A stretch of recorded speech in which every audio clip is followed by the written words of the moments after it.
Hi hello నమస్తే I am Satish. Welcome to top 980. ఇవాల్టి top 9 entertainment news ఏంటో ఇప్పుడు చూసేద్దాం.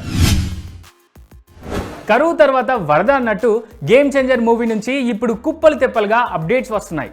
ఈ మూవీ టీజర్ చెర్రీ బర్త్డే రోజు అంటే మార్చ్ 27న వస్తుందంటూ ఓ న్యూస్ 2 రోజుల క్రితం బయటికి వచ్చింది. ఇక ఇప్పుడు ఈ మూవీకి సంబంధించిన మరో న్యూస్ కూడా ఇండస్ట్రీ నుంచి లీక్ అయిపోయింది. ఈ మూవీ డిసెంబర్ 25న రిలీజ్ అవుతుందన్నది ఆ న్యూస్ సారాంశం. కానీ ఇక్కడ అందరూ గమనించాల్సిన విషయం ఏంటంటే ఇవన్నీ అన్అఫీషియల్ అని. అందరూ అనుకుంటున్నట్టు యంగ్ టైగర్ ఎన్టీఆర్ దేవర షూటింగ్ జెట్ స్పీడ్లో ఏం జరగట్లేదు. ఇంకో మాటలో చెప్పాలంటే ఆపసోపాలు పడుతూ ఆగుతూ నడుస్తోంది. అందుకు కారణం ఈ మూవీ మ్యూజిక్ డైరెక్టర్ అనిరుద్ ఇంకా సాంగ్స్ కంపోజ్ చేయకపోవడమే అని తెలుస్తోంది. ఇప్పటికే ఓ సాంగ్ కోసం జాతర సెట్టు వేసిన ఈ మూవీ టీం అనిరుద్ ఇచ్చే సాంగ్ కోసం వెయిట్ చేస్తున్నారట. ఎంతకీ ఆ సాంగ్ రాకపోవడంతో ఈ గ్యాప్లో తారక్ వార్ 2కు షిఫ్ట్ అవుతున్నారట. Young tiger NTR Hindi debut movie War 2 మొదలైంది.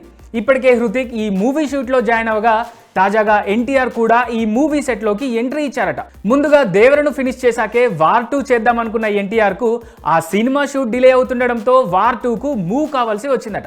అందుకే రీసెంట్గా ముంబై కూడా వెళ్ళి వచ్చారట యంగ్ టైగర్. రాడిసన్ డ్రగ్ కేసులో A8గా ఉన్న Tollywood star director Krish police విచారణకు హాజరు కాలేదు.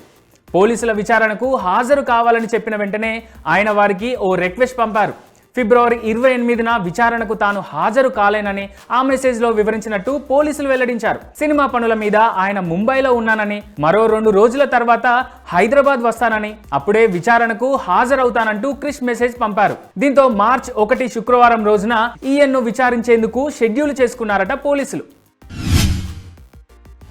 వీటిలే కాదు, తాను చేసే పనులతో చేసే సినిమాలతో ఎప్పుడూ వివాదాలకు దగ్గరగా ఉండే ఆర్జీవి మొత్తానికి అనుకున్నది చేసేశాడు. వ్యూహన్ సినిమాను మార్చి 2 రిలీజ్కు రెడీ చేసేశాడు. ఇక ఇదే విషయాన్ని చెబుతూ ఓ ట్వీట్ చేశాడు ఆర్జీవి.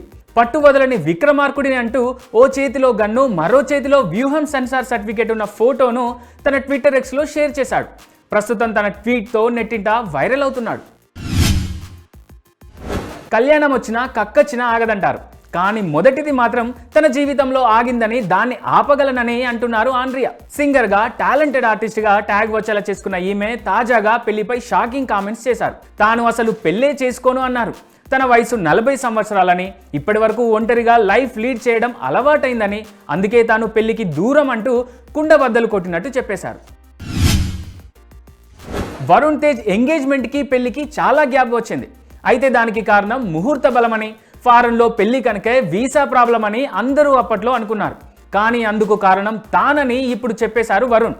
ఆపరేషన్ వ్యాలంటైన్ సినిమా కోసం ఎవరికీ పర్మిషన్ లేని ఎయిర్ బేస్లో తనకు పర్మిషన్ దొరికిందని, ఆ బేస్లో షూటింగ్ ఫినిష్ అయ్యాకే పెళ్లి చేసుకోవాలని అనుకున్నా అన్నారు. అందుకే పెళ్లి ముహూర్తాన్ని నవంబర్కు మార్చుకున్నా అంటూ రీసెంట్గా చెప్పారు. రానా అంటే లేట్ నైట్ పార్టీస్, ఫిల్మ్స్ అనే అనుకుంటారు అందరూ. కానీ అంతకు మించిన బాధ తన జీవితం అంటున్నారు ఇప్పుడు. చాలా చిన్న వయసులోనూ తనకు కిడ్నీ మార్పిడి జరిగిందని, కార్నియా ఆపరేషన్ చేశారని చెప్పారు. ఆ టైంలో తన ఆరోగ్యం గురించి ఎవరైనా అడిగితే చాలా కష్టంగా అనిపించేదన్నారు. మనం ప్రాణాంతక స్థితిలో ఉన్నప్పుడే జీవితం మరో కోణంలో కనిపిస్తుందన్నారు. తన మాటలతో ఇప్పుడు మరోసారి నెట్టింట వైరల్ అవుతున్నారు. ఓసారి అబ్జర్వ్ చేయండి, యంగ్ టైగర్ ఎన్టీఆర్ ఎప్పుడూ బయట కనిపించినా కోపంగా ఉన్నట్టే కనిపిస్తారు. కనుబొమ్మలు దగ్గర చేసి కాస్త పెద్దగా చూస్తూ హడావిడిగా నడుచుకుంటూ వెళ్ళిపోతారు. రీసెంట్గా శంషాబాద్ ఎయిర్పోర్ట్లో కనిపించిన తారక్ ఎగ్జాక్ట్గా ఇలాగే కనిపించారు. నెట్టింట వైరల్ అయ్యారు.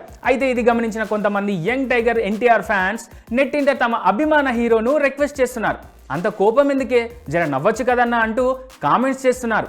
ఇక మరికొందరేమో అది కోపం కాదు, స్టార్ హీరోకు ఉండాల్సిన యాటిట్యూడ్ అంటూ పోస్టులు పెడుతున్నారు.